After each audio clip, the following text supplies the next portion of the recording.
Hello दोस्तों, मैं हूं सौरभ और ओनली यूपीएससी के इस चैनल पे आप लोगों का बहुत बहुत स्वागत करता हूं।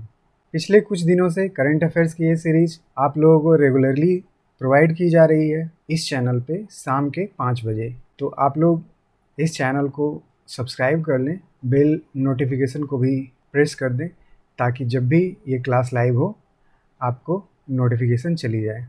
यूपीएससी के जीएस के करंट इसके साथ साथ इसी चैनल पे यूपीएससी जीएस वीडियोस रेगुलरली इसी चैनल पे दिन के 11 बजे दिए जा रहे हैं, तो आप चैनल से ज़रूर जुड़ें। तो आपको ये फ्री इनिशिएटिव कैसा लग रहा है आप अपने कमेंट सेक्शन में जा कर के ज़रूर लिखें। और चलिए बढ़ते हैं आज के करंट अफेयर्स की तरफ। तो आज का ये पहला करंट अफेयर्स है, प्रधानमंत्री मोदी जी ने एम्स का उद्घाटन किया है नॉर्थ ईस्ट में कहाँ? आसाम में। तो ये पहला Indian institute of medical science यानी कि एम्स खोला गया है नॉर्थ ईस्ट में। कहाँ खोला गया है? तो गुवाहाटी के करीब एक जगह है चांगसारी, वहाँ खोला गया है। ठीक है, तो इसका उद्घाटन हुआ। आपको पता होना चाहिए कि जो फर्स्ट एम्स खुला था दिल्ली में वो खुला था 1950 में, मतलब 1950 में इसकी स्थापना हो गई थी। और अब जाकर के 2023 में नॉर्थ ईस्ट में पहला एम्स खुला है। तो कितनी दुख की बात है ये कि इतने साल लग गए नॉर्थ ईस्ट में एक एम्स जैसा हॉस्पिटल खुलने के लिए। इस एम्स के साथ साथ और भी इस प्रोजेक्ट में और भी कॉलेजेज हैं, जैसे कि मेडिकल कॉलेज है कोकराझार, नौगांव और नलबारी। तो ये सब मेडिकल कॉलेज भी एम्स के साथ साथ खोले जाएंगे। तो मोदी जी ने इस एम्स का फाउंडेशन स्टोन कब रखा था? मई 2017 में, और ये 2023 में जाकर के 6 साल बाद इसका ओपनिंग हो गया। इसमें 750 बेड हैं और 30 आयुष बेड हैं। 100 स्टूडेंट एनुअली इसमें एडमिट किए जाएंगे, मतलब जो बच्चे पहले एमबीबीएस के क्लास करते हैं उसके बाद फिर वो डॉक्टर बनते हैं। इसके साथ साथ मोदी जी ने इनिशिएट किया है Assam advanced health care innovation institute, जिसे शॉर्ट में आही बोला गया है। तो ये कहाँ खोला गया है? आईआईटी जो इंस्टीट्यूट है गुवाहाटी कॉम्प्लेक्स, उसी के अंदर में एक और इंस्टीट्यूट खोला गया है आही। इसमें रिसर्च और इनोवेशन किया जाएगा मेडिकल साइंस के क्षेत्र में। तो ये भी आपको पता होना चाहिए। तो चलिए बढ़ते हैं नेक्स्ट न्यूज़ की तरफ। अब चूंकि मोदी जी आसाम में हैं तो एक और न्यूज आई है आसाम से। 2 वर्ल्ड रिकॉर्ड बनाए गए हैं आसाम में। 2 वर्ल्ड रिकॉर्ड कैसे हैं? तो दोनों गिनीज बुक ऑफ वर्ल्ड में नाम दर्ज करवाया गया है। 2 इवेंट हुए हैं आसाम में जिसे Guinness book of world record में नाम दर्ज कराया है।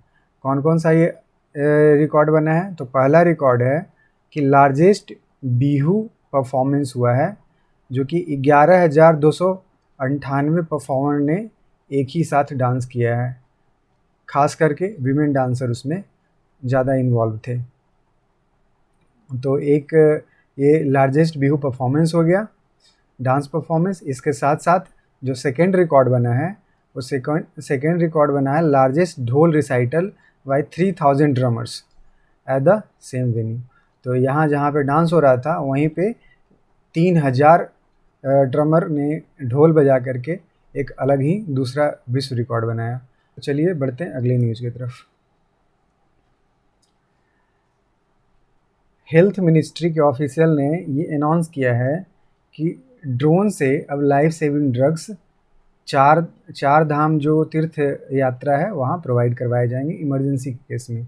तो 4 कौन कौन से हैं ये पिलग्रिमेज?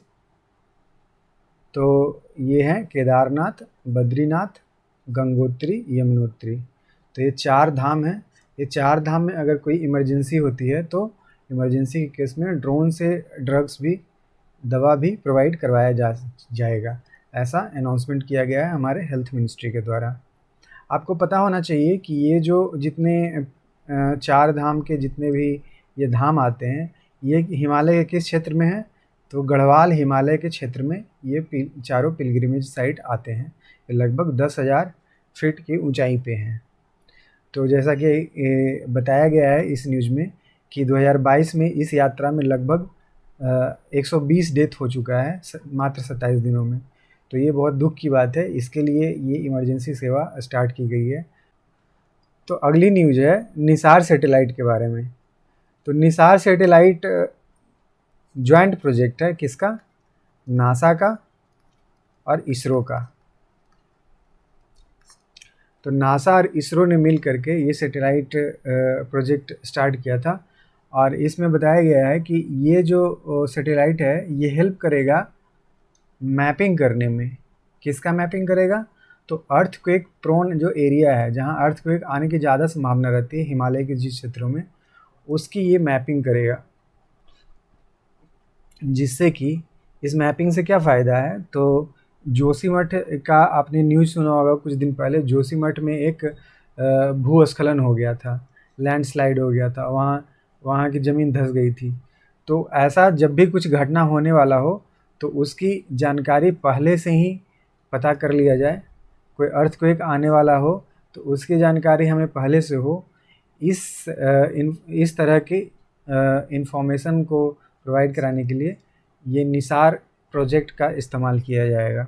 ये निसार जो प्रोजेक्ट है ये $900 मिलियन का प्रोजेक्ट है, जिसमें 1/10 जो हिस्सा है, 1/10वां हिस्सा है वो इसरो ने खर्च किया है।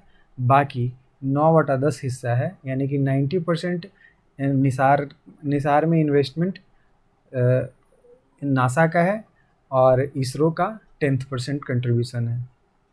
तो इसरो क्या क्या कंट्रीब्यूट करेगा, नासा क्या क्या कंट्रीब्यूट करेगा, वो देखते हैं। तो आप इस फोटो में देख सकते हैं, इस पिक्चर में, कि नासा की तरफ से एल बैंड SAR टेक्नोलॉजी का इस्तेमाल किया जाएगा और GPS भी उन्हीं के द्वारा प्रोवाइड कराया जाएगा।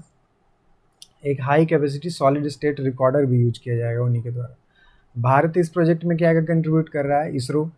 तो इसरो ने एक स्पेसक्राफ्ट बनाया है और ये जो प्रोजेक्ट है, ये जो सैटेलाइट है, लॉन्च किया जाएगा इस GSLV से। तो ये इसरो का ही लॉन्चिंग पैड होगा और लॉन्चिंग व्हीकल होगा। और एस बैंड और सार इलेक्ट्रॉनिक्स जो यूज किया जाता है वो भारत की तरफ से लगाया जाएगा इस प्रोजेक्ट में। तो एल बैंड नासा की तरफ से, एस बैंड इसरो की तरफ से। तो आपको इतना क्लियर होना चाहिए। फिर बढ़ते हैं अगले न्यूज़ की तरफ। इसमें न्यूज़ है सिडबी के बारे में। तो सिडबी क्या है? Small industries and development bank of India, SIDBI जिसे शॉर्ट में कहते हैं। इसने अनाउंस किया है कि ये फाइनेंस प्रोवाइड करेगा 50,000 इलेक्ट्रिकल व्हीकल इंडिया में परचेज करने के लिए। तो ये किनको ये फाइनेंस किया जाएगा सिडबी के द्वारा? तो ये लोन के रूप में फाइनेंस किया जाएगा। एलिजिबल जो भी MSME होंगे, micro small and medium enterprises, उनको ये लोन ग्रांट किया जाएगा ताकि वो इलेक्ट्रिकल व्हीकल परचेज कर सकें और इसके साथ साथ चार्जिंग इंफ्रास्ट्रक्चर डेवलप कर सकें और बैटरी स्वैपिंग का इंफ्रास्ट्रक्चर भी डेवलप कर सकें। ये सब का ध्यान रखते हुए सिडबी ने ये फाइनेंस करने के लिए अनाउंसमेंट किया है। फिर बढ़ते हैं अगले न्यूज़ की तरफ। तो ये न्यूज़ अभी कुछ दिनों से चर्चा में है कि जो चाइनीज़ शिप है वो म्यांमार और श्रीलंका दोनों के लोकेशन को यूज कर रही है ताकि वो भारत पे नज़र रख सके। तो ये भारत के सिक्योरिटी के लिहाज से ये काफ़ी चिंताजनक बात है। तो इस न्यूज़ में बताया गया है कि चाइना ने कोको आइलैंड पे, जो कि म्यांमार का एक आइलैंड है, वहाँ मिलिट्री फैसिलिटी डेवलप कर रहा है। तो चाइना ने ये कंस्ट्रक्शन स्टार्ट कर दी है मिलिट्री फैसिलिटी बनाने के लिए म्यांमार कोको आइलैंड पे। इसके साथ साथ ये श्रीलंका में भी एक remote satellite receiving ground station बनाने जा रहे हैं। तो इनका प्रपोजल अभी दिया है। तो आपको लोकेशन पता होना चाहिए कि कहाँ कहाँ की हम बात कर रहे हैं। तो ये अगर मैप देखेंगे आप, तो ये अपना अंडमान निकोबार का मैप है। ये अंडमान निकोबार है बे ऑफ बंगाल में, और इसके ऊपर छोटा सा डॉट दिख रहा होगा आपको, ये डॉट है जो म्यांमार का हिस्सा, म्यांमार का कोको आइलैंड है। तो इसको अगर जूम करके देखेंगे तो ये यहाँ पे एक डॉट यहाँ दिखेगा और दूसरा डॉट यहाँ दिख रहा होगा। तो ये 2 डॉट जो कोको आइलैंड है ये म्यांमार का हिस्सा है, और इसके नीचे अपना अंडमान निकोबार है। तो अंडमान निकोबार के काफ़ी करीब है ये बे ऑफ बंगाल में। तो यहाँ से अगर वो मिलिट्री ग्राउंड बना लेता है, मिलिट्री स्टेशन यहाँ बना लेता है, तो यहाँ से उस भारत पे नज़र रखने में ये काफ़ी हद तक इससे चाइना को आसानी होगी। ये भारत के लिए बहुत सिक्योरिटी के लिहाज से बहुत कंसर्निंग बात है, चिंताजनक बात है। एक तो ये हो गया कोको आइलैंड म्यांमार की बात। अब चलते हैं श्रीलंका।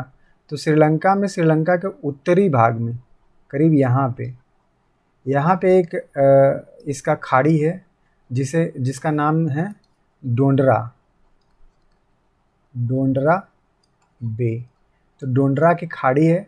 डोंडरा की खाड़ी में चाइना ने remote satellite receiving ground station बनाने का प्रपोजल दिया है। तो ये दोनों ही खतरनाक बात है भारत के लिए। तो भारत इसके लिए क्या करता है अब आगे देखने वाली बात होगी।